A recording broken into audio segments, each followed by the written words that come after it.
My name is Manny, Almanza, the Director of Communications and Public Relations at Kilgore College. And we have the privilege today of speaking with a Kilgore College alum who is now making it big in the movie industry. Trevor Newlin is with us. He's a graduate of Sabine High School and Kilgore College, a member of our Kilgore College Theater Department for the past, and now is doing bigger and better things. Trevor, thanks for being with us this morning. We appreciate you taking the time. Absolutely. Thank you so much. It's an honor. So let's step back to the Kilgore College days for just a moment. How long has it been since you've been in this building, Van Cliburn Auditorium? Oh man, was that 2019, I think? It was a while, when I graduated. Yes, this is one of my first times stepping back in here since then, and all the memories just instantly come back.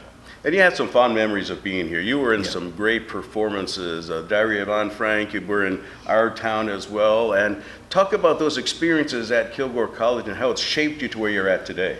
Well, you know, I always said about Micah Gooding, phenomenal person and also actor as well. But he always would tell us, you know, that he has tools that he wants to give us to put in our toolbox, right? And so I think from my experience with like Kilgore College and the theater and everything is just I took tools from not just Micah but other actors as well, and I put those in my toolbox and I use those now where I'm at in my career. But I mean, my experience at Kilgore College was phenomenal. I mean, the shows I got to be a part of, like you said, Our Town, that show holds so much love and just like a special place in my heart because, you know, it was the moment where I finally got to kind of be the main character in a show, right? And it's such a fun show about needing to break the fourth wall. Like I was talking about Deadpool and Wolverine before, right? And how he breaks the fourth wall. And so, you know, I just have so many fond memories of that show and just so many special moments of the people that got to see it from, you know, friends and family.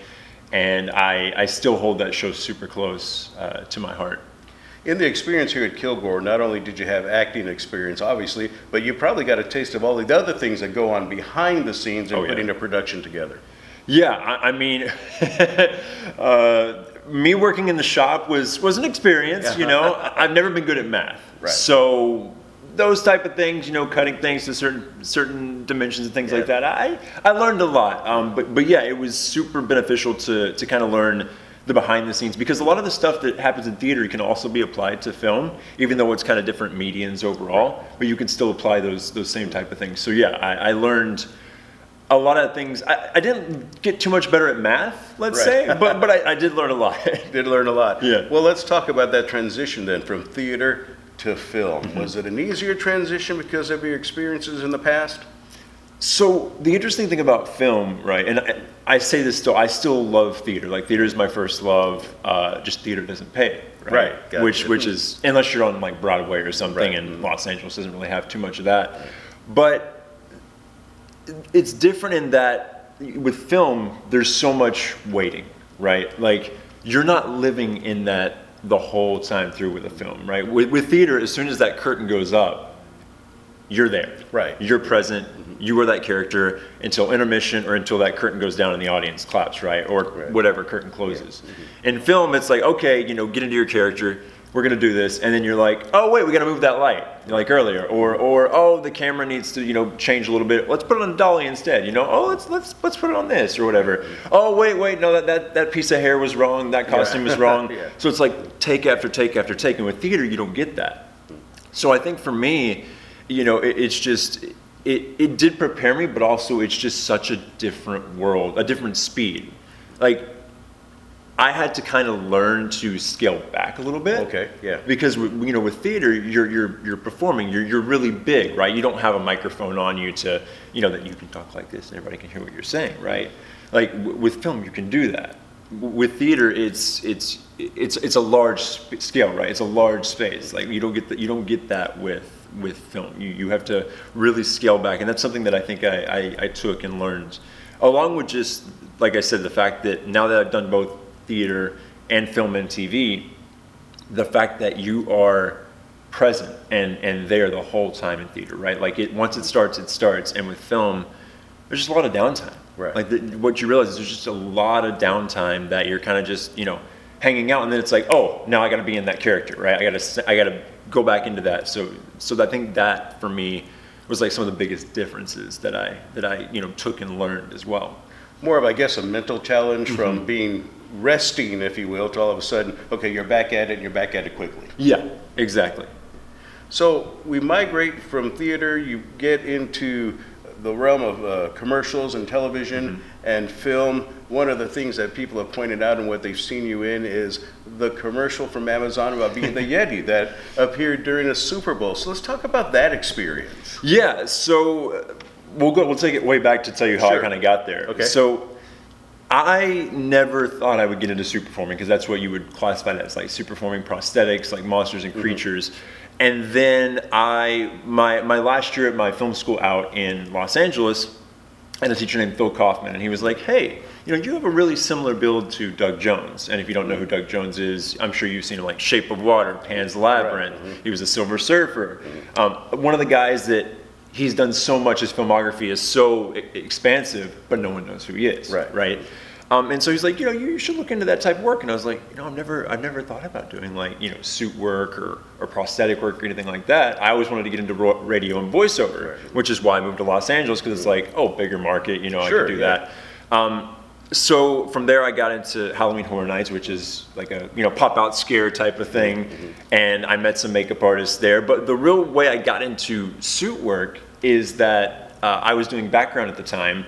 And I got a background request for a show, and it was like, if you can fit the costume, we'll do it. And that ended up being The Mandalorian season 2, and it was a Wookiee costume.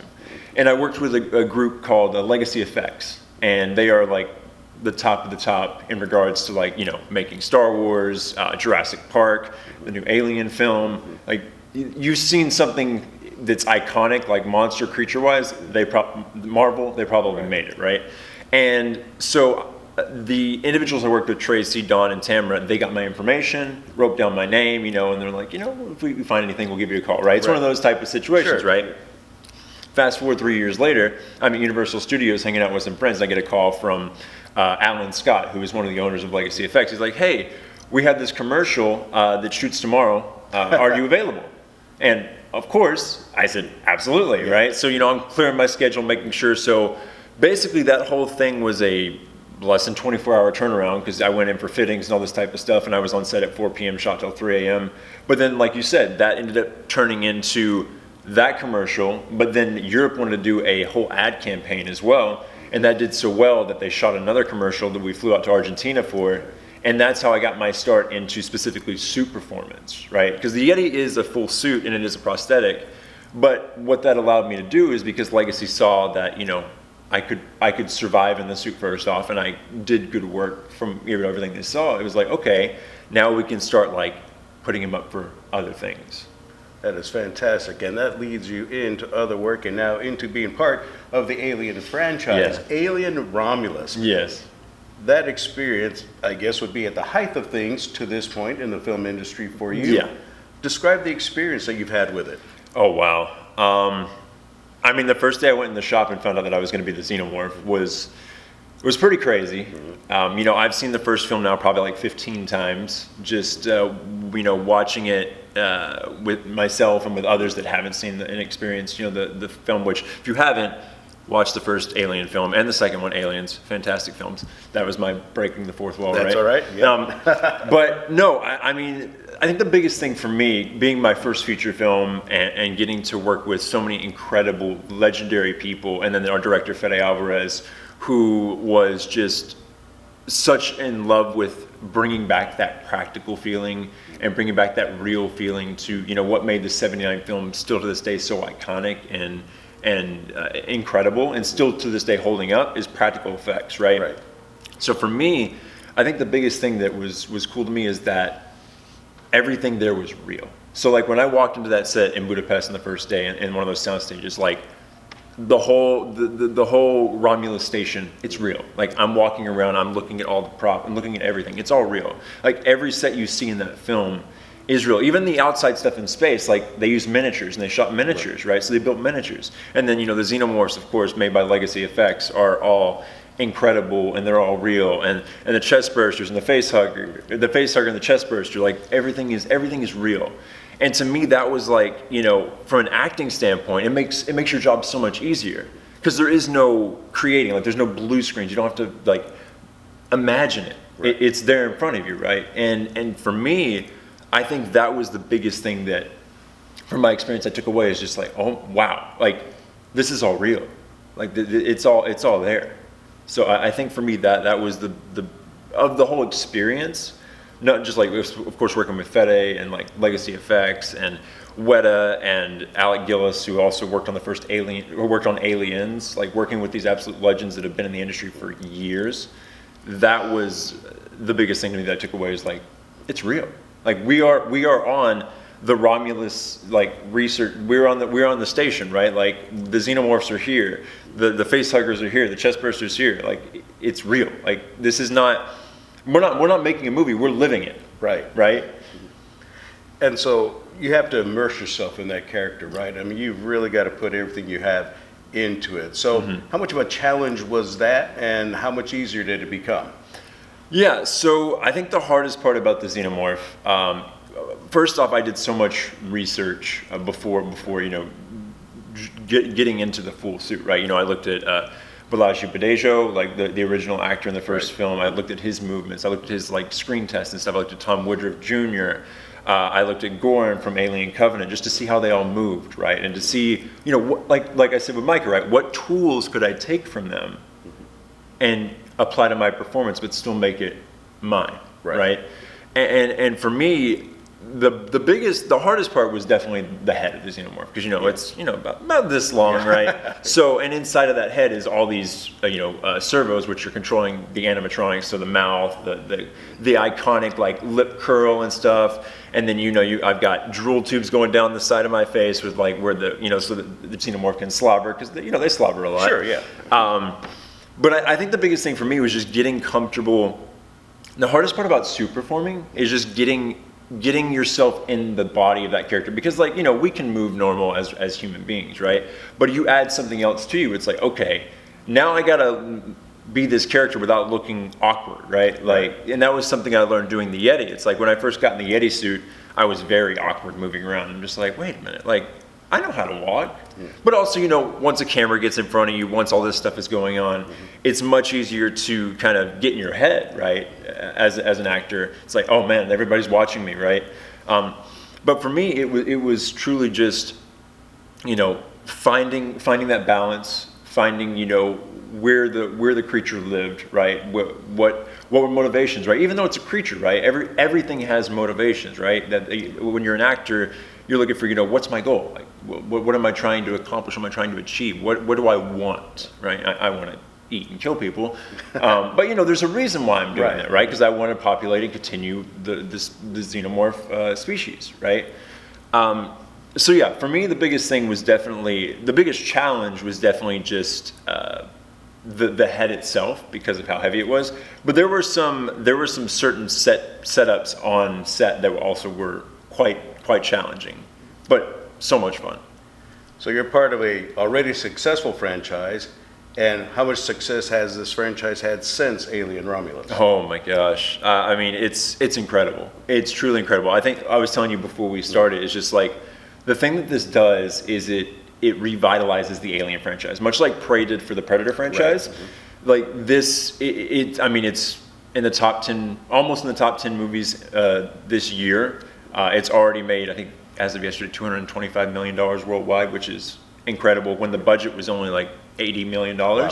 Yeah, so it's doing very, very well. And it's so cool for Fede too, because, he doesn't do a lot of films, but everything that he's done, he really puts his heart and soul in. He loves, biggest thing I learned about Fede Alvarez is that he loves the Alien franchise. Like, it is like one of his, favorite franchises of all time. And he truly put the love and care and appreciation into it, and that's why he brought on, like I said, Legacy Effects and Weta and Studio Gillis, Alec Gillis, because all these people, they're legends, and they don't work together normally, right? They're all shops that do their own thing, but you brought all these powerhouses together to create this incredible, and then Naaman Marshall, who did production design for the film, and it just, everybody together made such an incredible project in film, and then of course the actors, Kaylee Spaney, Archie Renault, David Johnson, Spike Fern, Aileen Wu, Isabella Merced, I almost forgot Isabella.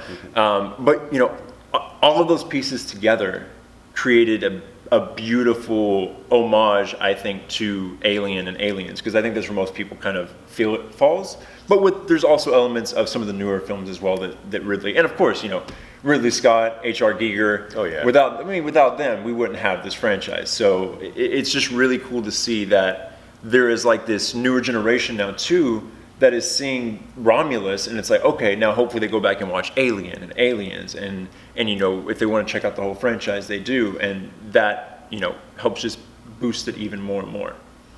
Projects that are ahead for you. Obviously, there's some you might could mention. There's probably some you're not allowed to mention at this time. What is the work schedule like now? So yeah, most of it's NDA.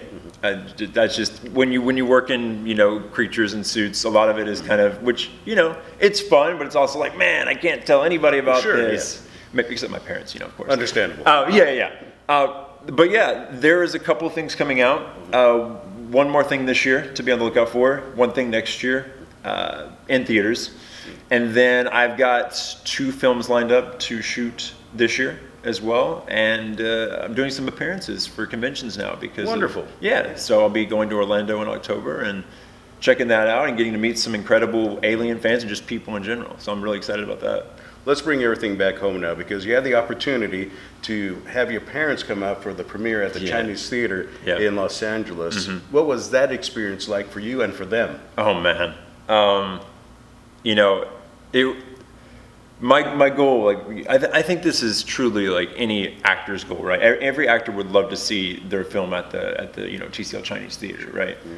I mean, and to be able to share that with my parents was just something that I'll never forget, right? To be able to have them just be a part of the whole night and the whole process, right? Like from not just me in Hollywood, but sitting in these seats at Kilgore College, right, for Our Town, and doing 4 showings of Our Town, and every show that I was in, and going to see my one-act plays at Sabine High School, and just supporting me from that point, to get to have them sitting in these type of seats, looking at the giant IMAX screen in the Chinese theater, and then at the end seeing my name pop up, and there's no words. That is something that will I'll take it and I'll put it on my heart, and it'll stay there in a spot, because it's one of those things that you don't expect, it truly, as an actor, right, in reality most actors don't ever have a film premiere. They don't even have a film premiere anywhere, right? It is a very cutthroat, brutal industry, and I don't take any of it for granted, and I'm just so grateful that 20th Century Fox and Disney allowed me to bring my parents, which because most of the time you only get a +1 for a premiere. Right. So to get both of them to come and to be a part of that experience, and just to share that first viewing of Romulus with them was so incredibly special. And for them, I'm sure it was a ride, because there were a lot of moving parts. But once we're in the theater, once we're sitting down, then it's just enjoy as much as you can with a horror film, right? Freak out a little bit at the same time, but. Well, Trevor, we appreciate you taking time with us. We've enjoyed the visit with you, and I know folks are going to be enjoying the movie as they're able to see it more and more, Alien Romulus. But we look forward to more work from you, and to be able to have the chance to talk to you about it again the next time you're in town. Thank you so much, man. I appreciate it. Trevor, thank you Pleasure. so much. Go see Alien Romulus.